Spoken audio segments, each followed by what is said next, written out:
Hello viewers, আসসালামু আলাইকুম। আশা করি সবাই ভালো আছেন।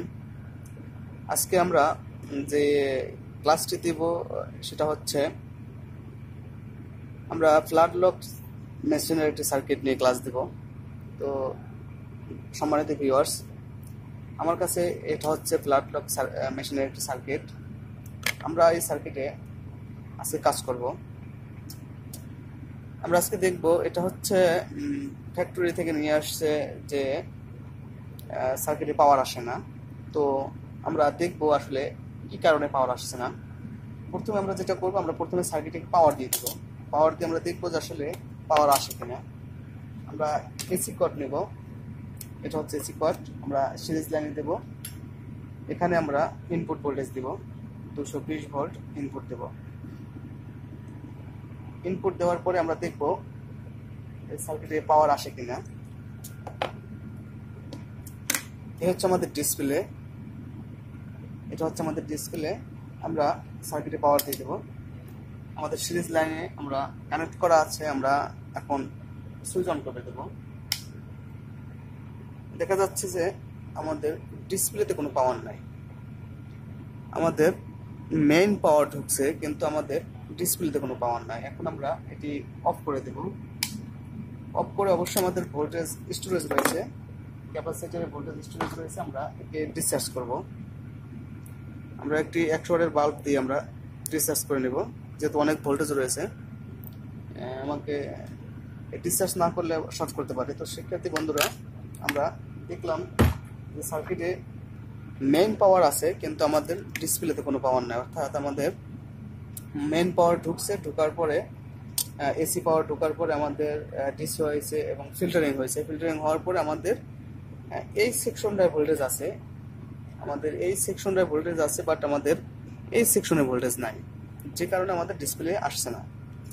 এখন আমরা এই সার্কিটে আমি মোটামুটি এই প্রবলেমটা ফাইন্ড আউট করে রেখেছি। কারণ আমি যদি প্রবলেম ফাইন্ড আউট না করি তাহলে প্রবলেম ফাইন্ড আউট করতে অনেক সময় লাগবে, যে কারণে আমি আপনাদের দেখাতে পারবো না যে আসলে কি ধরনের প্রবলেমের জন্য আমাদের ডিসপ্লেতে পাওয়ার আসছে না। তো শিক্ষার্থী বন্ধুরা, আমরা যেহেতু প্রবলেম ফাইন্ড আউট করে রেখেছি, আমরা এই বিষয়টা সম্পূর্ণ ক্লিয়ার হব যে কেন আমাদের ডিসপ্লেতে পাওয়ার নাই। এখন আমরা দেখব যে আমাদের মেইন পাওয়ার আসছে কিন্তু আমাদের এই সেকশনটা চালু হচ্ছে না। আমাদের এই সেকশন চালু হচ্ছে, বাট আমাদের এই সেকশন চালু হচ্ছে না, যে কারণে আমাদের ডিসপ্লেতে পাওয়ার নাই। এখন আমরা দেখব কেন আমাদের এই সেকশন চালু হচ্ছে না। আমাদের এটা হচ্ছে এসএমপিএস পাওয়ার সাপ্লাই। এই এসএমপিএস পাওয়ার সাপ্লাই আমাদের এই 300-350 ভোল্টের যে আমাদের ক্যাপাসিটার আছে, আমাদের কত ভোল্টের ক্যাপাসিটার, 470 মাইক্রোফ্যারাড 450 ভোল্ট, অর্থাৎ দুটি ক্যাপাসিটার আমাদের প্যারালাল আছে। 300-350 ভোল্টেজ আমাদের ক্যাপাসিটার ভোল্টেজ থাকবে এবং এই 300-350 ভোল্টেজ ক্যাপাসিটার ভোল্টেজ সরাসরি আমাদের এসএমপিএস এ চলে যাবে। এসএমপিএস এ ভোল্টেজকে আপনার এসএমপিএস পাওয়ার সাপ্লাইয়ের কাজ হচ্ছে ভোল্টেজকে, এই চপারের কাজ হচ্ছে ভোল্টেজকে ডিস্ট্রিবিউশন করা, ভোল্টেজকে বিভিন্ন সেকশনে ভাগ ভাগ করে দেওয়া। তো আমাদের এই সেকশনটা চালু হতে হলে আমাদের একটা মসফেট দরকার আছে। এটা হচ্ছে আমাদের আপনার হাই ভোল্টেজ পাওয়ার মসফেট। এটা হচ্ছে কটা পিন, 4-3-7টা পিন। এই যে আমার কাছে আছে একটা পাওয়ার মসফেট। এটা হচ্ছে আমাদের power MOSFET, high voltage power MOSFET. এটার নাম্বার হচ্ছে 258। আপনারা ডাটা শিট দেখে নেবেন, যারা ইলেকট্রনিক্সে কাজ করেন, এই ধরনের সার্কিটে কাজ করেন, তারা অবশ্যই আমাদের এই ডাটা শিট দেখে নেবেন। এটা হচ্ছে হাই ভোল্টেজ মসফেট। 1 নম্বর পিন হচ্ছে এর কমন, এটা হচ্ছে 1 নম্বর পিন। 1 নম্বর পিন কমন, 2 নম্বর পিন হচ্ছে আপনার ড্রেন এবং 3 নম্বর পিন হচ্ছে কন্ট্রোলিং, আমাদের কন্ট্রোল করবে। এবং এই পাশের যে কটা পিন আছে আমাদের হচ্ছে সোর্স। তো শিক্ষার্থী বন্ধুরা, আমরা এই পাওয়ার মসফেট যদি আমাদের সুইচিং না করে, অর্থাৎ এই পাওয়ার মসফেট থেকে একটা এই পাওয়ার মসফেট থেকে, মসফেটের কাজ আমরা জানি যে সুইচিং করে, এই মসফেট যদি খারাপ থাকে তাহলে আমাদের এই এসএমপিএস পাওয়ার সাপ্লাই অন হবে না। যদি আমাদের এসএমপিএস পাওয়ার সাপ্লাই অন না হয় তাহলে আমাদের এই সেকশনটাও অফ থাকবে, কারণ আমাদের এই পাশে ভোল্টেজ ডিস্ট্রিবিউশন করতে পারবে না আমাদের এসএমপিএস পাওয়ার সাপ্লাই। তো শিক্ষার্থী বন্ধুরা, আমরা এই পাওয়ার মসফেটটা খুলে নেব। খুলে নেওয়ার পরে দেখবো যে আমাদের পাওয়ার মসফেট খারাপ না ভালো। আমরা পাওয়ার মসফেট খুলে নেব। আপনারা অবশ্যই ভালোভাবে ভিডিওটা দেখবেন এবং স্টেপ বাই স্টেপ কাজ করলে ইনশাল্লাহ সব ধরনের সার্কিট করা যাবে। আপনার হোক ইনভার্টার, যে কোনো সার্কিট, গার্মেন্টস টেক্সটাইলের যে কোনো সার্কিট হোক, যদি আমি কাজ বুঝে করি তাহলে ইনশাল্লাহ সব ধরনের সার্কিটের কাজ করতে পারবো। যদি আমরা কাজ বুঝে না করে মুখস্থ, ইলেকট্রনিক্সের কাজ মুখস্থ করা যায় না। আমরা যে কোনো কাজ আমরা বুঝে করব, ইলেকট্রনিক্সের কাজগুলো আমরা বুঝে করব। আমরা এই পাওয়ার মসফেটটা আমরা খুলে নেব। যেহেতু আমাদের এই মসফেট খারাপ, আমরা দেখব আসলে খারাপ কিনা। আমরা খুলে নিয়ে আমরা মিটার দিয়ে চেক করব। হ্যাঁ, আমরা মসফেট খুলে নিলাম। এটা হচ্ছে 7 পিনের একটা মসফেট। এই ধরনের মসফেট হয়। এটা হচ্ছে হাই ভোল্টেজ মসফেট। আমরা মাল্টিমিটারের দিকে লক্ষ্য রাখবো। মাল্টিমিটার আমরা ডায়োডে সিলেক্ট করব। ডায়োডে সিলেক্ট করার পরে আমরা মসফেটটা দেখবো আসলে ভালো কিনা।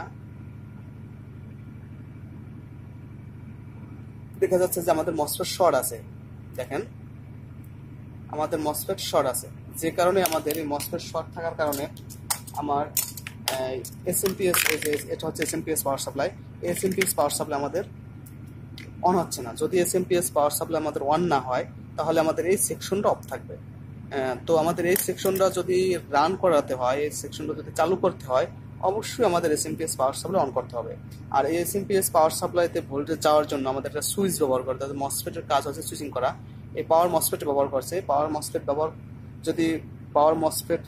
ভালো পাওয়ার মসফেট লাগানোর সাথে সাথে আমাদের এসএমপিএস রান হয়ে যাবে। এসএমপিএস রান হওয়ার সাথে সাথে আমাদের এই সেকশনটা চালু হয়ে যাবে। তো শিক্ষার্থী বন্ধুরা, আমরা ভালো একটি মসফেট, অর্থাৎ ভালো একটি আমরা সুইচিং মসফেট লাগিয়ে দেব। এটা হচ্ছে হাই ভোল্টেজ সুইচিং মসফেট। আমরা ডিরেকশন অনুসারে আমরা এই মসফেট লাগিয়ে নেব। এটা যেহেতু আমরা শর্ট দেখেছি, আমরা এই ভালো মসফেটটি লাগিয়ে নেব। লাগিয়ে নেওয়ার পর আমরা সার্কিটে পাওয়ার দেব।